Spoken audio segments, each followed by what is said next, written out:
পরপর দুটো successful weekend ট্রিপের পর আমরা আবার বেরিয়ে পড়লাম। এবারেও কিন্তু ডেস্টিনেশন ওড়িশা।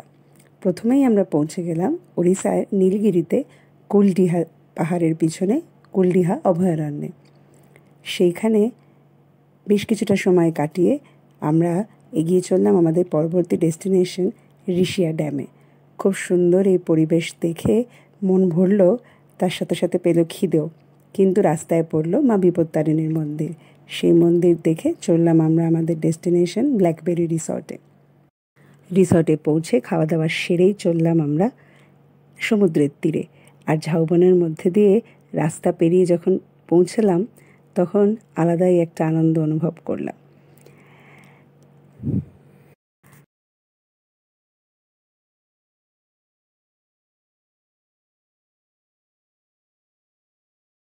সারাদিনের দৌরাত্মের পর আমরা ফিরে এলাম আমাদের সুন্দর সাজানো রিসর্টে।